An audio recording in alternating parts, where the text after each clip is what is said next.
One of the great questions that I was asked recently is how one should go about the process of trying to change to a new technique. For example, maybe you want to shift from high bar squatting to low bar squatting, or maybe you want to try out sumo deadlifting for a time. Now this is a bit of a broad question, but I do think some general guidelines can be given. In my experience, one of two things happens when you try to make a major technique change. One, the new technique will feel natural and you'll be immediately stronger. Or two, the new technique will not feel natural and you'll be immediately weaker. Enlightening, right?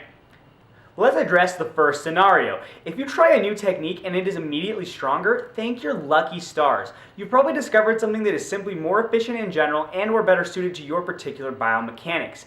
Typically, people like to reset a certain percentage whenever they're trying a new technique, and this is good advice. However, if the movement feels immediately natural, I recommend that you simply work up to a weight that is challenging, but that still allows for proper form.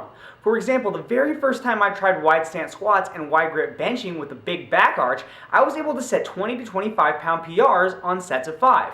I initially planned to only work up to about 90% of my previous PR set of 5.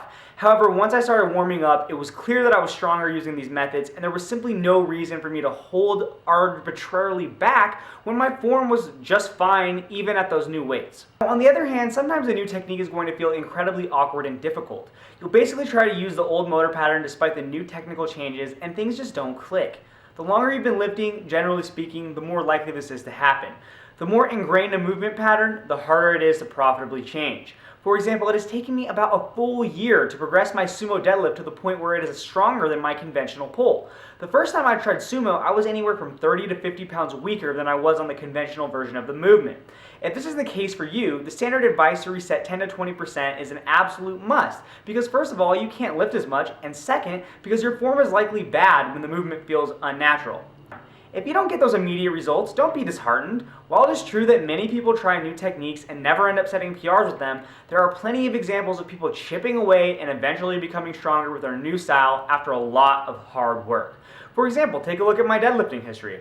In order for my sumo to pass my conventional deadlift, I had to do 2 full 4-month cycles of sumo only pulling to finally become stronger at the sumo style. During many of these periods, I wanted to quit, but in the end, the diligence paid off. In my opinion, if you're trying to make a true technique change, you need to give that new technique your full commitment for a full training cycle. If you just want to include some sumo deadlifts for accessory work, that's totally fine.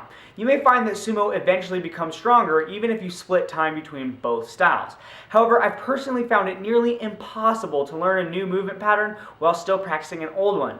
You see, when you practice the old pattern, you are further ingraining that particular technique as your habitual method of performance. When you go to try the new technique, you're going to find it harder not to use your cues, tricks, and techniques from the old movement pattern. Things will blend together, and in general, you could end up getting the worst of both worlds rather than the best of both worlds. Switching to a new technique can often be hard on its own. I don't recommend making it harder by trying to ease into learning the movement. The more often you practice something, the more quickly you will become skilled at it. If you're only squatting twice a week, for example, and you're doing one session to learn low bar and the other session you're doing your usual high bar, you literally get half the practice of the person who just goes full bore on learning low bar. Your chances of a successful transition are lowered in my opinion. As I said, I personally believe that you should dedicate a full training cycle to a new technique. You need to give yourself enough time to make progress and to adjust to the new style. The last thing you should ever do is try to make a major technical change right before a meet unless that technical change results in immediate progress above and beyond your old PRs. The risk is simply too high and you're setting yourself up for a bad experience. If you have a bad meet experience with a new technique, you're less likely to give it a legitimate chance in the future. As such, for competitive lifters, I'd only recommend trying to make a technical change when you're freshly into the off-season with no meets on the immediate horizon. If you're a relative novice or you don't have a meet scheduled for the foreseeable future, you can attempt to switch whenever you want. Novices by definition are constantly setting new PRs anyways. The only risk here is that you disrupt a profitable PR run. If you're in the midst of a successful linear progression, I'd recommend waiting until you stall to try to switch to a new technique. Otherwise, as I said, just switch whenever you want. If you don't have any meets to mess up, the sooner you try to change, the sooner you'll know if it works for you. Ultimately, if you're trying out a new technique, the goal is to eventually end up stronger than you were before. If you find a new technique to be natural, seize the opportunity, be aggressive with the increases, and just make sure that you maintain your form, but don't hold yourself back. If you find a new technique to feel unnatural, you're just going to need to be more methodical and patient with the process. You're going to have to reset a little bit and work your way back up. Here's the thing, just don't give up too early. With enough time, with enough dedicated effort, you may eventually end up setting new all-time PRs with your new technique. So guys, I hope that was informative, entertaining, or useful. If you did like the content, please share, like, and send it out into the interwebs for me. Subscribe if you haven't already. And don't forget to check out PowerliftingToWin.com for more great powerlifting information. Have a nice day, my friends.